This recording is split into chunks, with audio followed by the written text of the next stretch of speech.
Selamat datang di Tanya Bibit. Di sini bersama gue Dita Amelia bakal ngebahas soal keresahan-keresahan kamu soal finansial. Nah, kali ini temanya adalah tentang dana menikah. Tapi kali ini gue nggak ditemenin sama Kak Raymond Irianto. Sebagai gantinya, gue ditemenin sama Kak Ricky Susanto, salah satu financial mentor juga. Sebenarnya gini kan, banyak banget yang sering nanya ke teman-teman bibit gitu soal menikah gitu kan. Nah di sini tuh udah ada banyak banget pertanyaan yang dipilih sama tim dari Tanya Bibit tentang dana menikah. Jadi kita akan bantu nih menjawab keresahan-keresahan kalian yang lagi punya persiapan untuk menikah. Yang pertama nih, berapa ya kira-kira budget dana menikah yang ideal? Ya tergantung dari teman-teman sendiri dan juga pasangan teman-teman nih. Harus didiskusiin gitu ya. Mungkin ada yang puluhan juta, ada yang sampai ratusan juta, mendekati miliaran juga ada. Jadi yang idealnya ya harus didiskusiin lah, tergantung teman-teman sama pasangan sendiri. Oke, yang kedua nih, dana menikah ini sebaiknya dikumpulkan bersama-sama dengan pasangan atau gimana? Pertanyaannya dari Kevin di Cibubur. Nah kalau menurut aku nih ya Kak, jadi dana menikah itu enaknya tuh ditabung bareng gitu loh. Jadi kan kita patungan, misal kayak dari perempuan patungan berapa gitu, dari laki-laki patungan berapa. Jadi kayak nantinya tuh nggak terlalu berat gitu kan. Jadi nggak ngerasa harus dari orang tua semua kayak gitu-gitu. Tapi kalau menurut Kak Ricky sendiri kayak gimana tuh? Nah menurut Tita begitu kan ya. Memang ya beda-beda ya. Ada juga yang maunya yang cowok keluarin semua. Tapi ada juga yang kayak Dita nih, maunya ya masih nabung bareng tuh. Iya bener, kayak fiturnya bibit ya, ada bibit bareng. Ada bibit bareng kayak setengah-setengah atau satu 3/4, 1/4, ya bebas lah, itu tergantung diskusi. Nah bibit bareng bisa tuh dipakai kan buat betul banget, itu ngebantu banget. Jadi kayak ya udah sebulan kita setoran misal 500.000, 50.000 gitu. Bener. Ntar 2 tahun ternyata udah kekumpul tuh kan. Iya. Nah ini pertanyaan selanjutnya, untuk dana menikah 200 juta, gimana cara menghitung berapa yang harus diinvestasikan tiap bulannya? Dari Rika di Palembang. Di Bibit memang sendiri udah disediain sistemnya kan, tinggal masukin angkanya 200 juta, mau nikahnya kapan. Nanti dihitungin tuh, disimulasiin jumlahnya berapa yang harus ditabung tiap bulan. Tapi kalau mau cara simple mah, tinggal dibagi aja kali ya. Iya, jadi misalnya iya, mau nikah 2 tahun lagi, ya tinggal dibagi 24, 200 juta bagi 24, ya kan, dapat tuh angkanya misalnya sekitar 1 jutaan berapa gitu kan. Nah itu paling simple sih ya, paling simple. Kalau enggak ya paling gampang pakai bibit aja sih ya. Iya, itu ada langsung dihitungin ya. Kayak sebulan berapa, terus kayak estimasi keuntungannya juga bahkan ada gitu kan. Betul. Emang praktis kalau pakai bibit ya. Bener.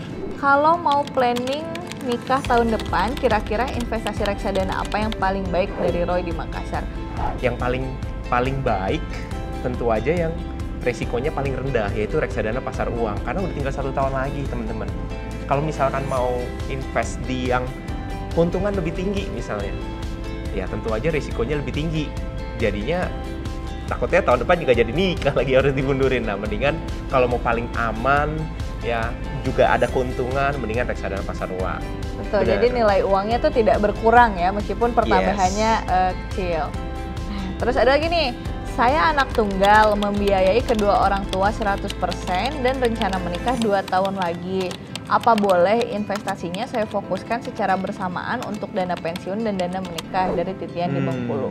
Nah ini dari Titian ya, memang berat ya kalau misalnya di sandwich generation harus biayain orang tua dan juga harus nabung nih buat nikah. Yang paling penting sebenarnya untuk Kak Titian ya, di planning dulu, dilihat dulu apakah setelah biayain semua orang tua tetap masih bisa sesuai schedule 2 tahun untuk nabung dana nikah. Jadi kalau misalnya ditanya apakah saya fokuskan secara bersamaan, boleh nggak? Boleh gitu, boleh, tapi apakah cukup?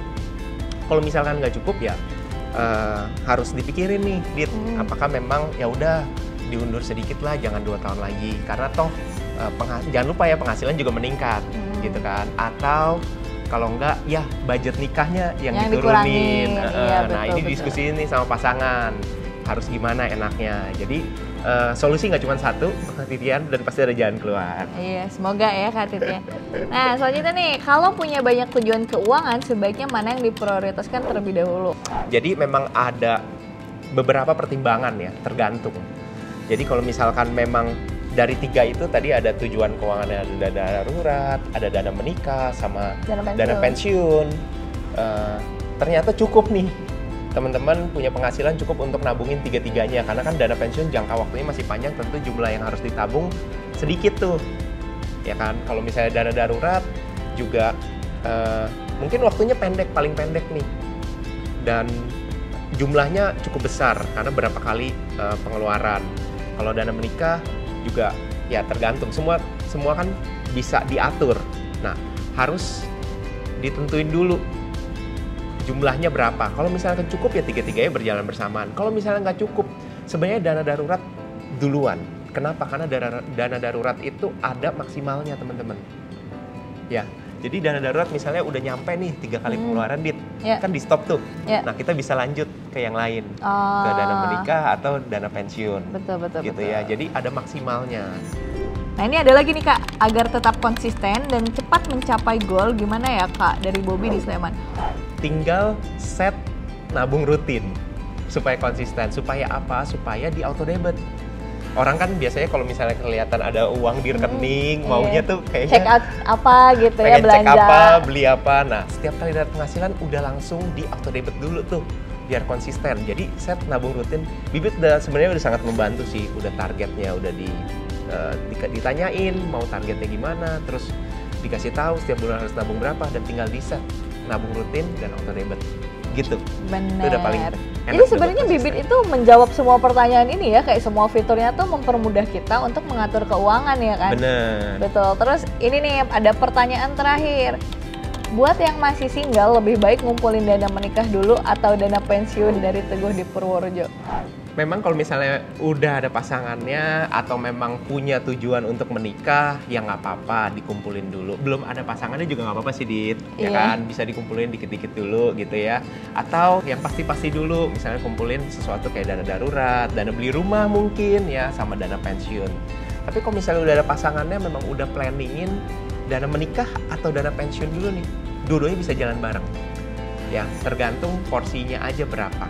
Kalau memang mepet banget, balik lagi tadi, Dit.